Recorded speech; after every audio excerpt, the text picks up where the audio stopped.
Сәлем баршаға, бүгін болгар бұрышымен дәмді сорпа жасайтын боламыз. Алдымен етімізді ет тартқыштан өткізіп аламыз. Мен жанына бір пиязды да қосып өткізіп алдым. Қыстың қамын жазда ойла демекші, мен болгар бұрыштарын жазда алып мұздатқышқа салып қойған болатынмын. Енді солардан бүгін сіздерге дәмді етіп сорпа жасап көрсететін боламын. Сізде солай жазда сақтасаңыз болады. Барлық заттарымды турап дайындап алдым.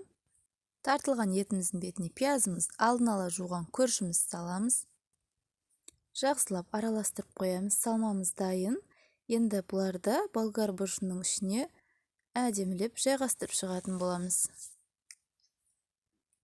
Сізде дәл осылай жазғы уақытта мұздатқышқа салып сақтап қойсаңыз болады. Көріп тұрғандарыңыздай менің бұрыштарыма ештеңе де болмаған, өте дәмді болып шықты.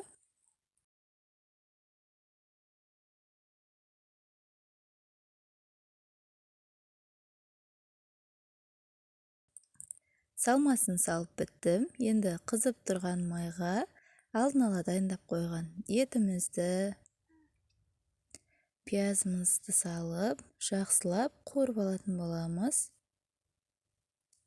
Енді кезек сәбізде, сәбізімізде 1-2 минут көлемінде қуырып аламыз.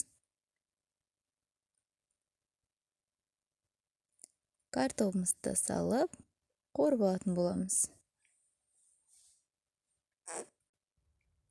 Үстінен суымызды құйып, лавр жапырақтарын саламыз. Дәмі өте керемет болады. Тұз саламыз. Дәмдеуішімізді салып аламыз.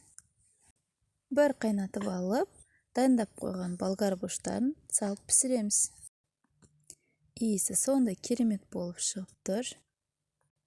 Дайындалу өте оңай.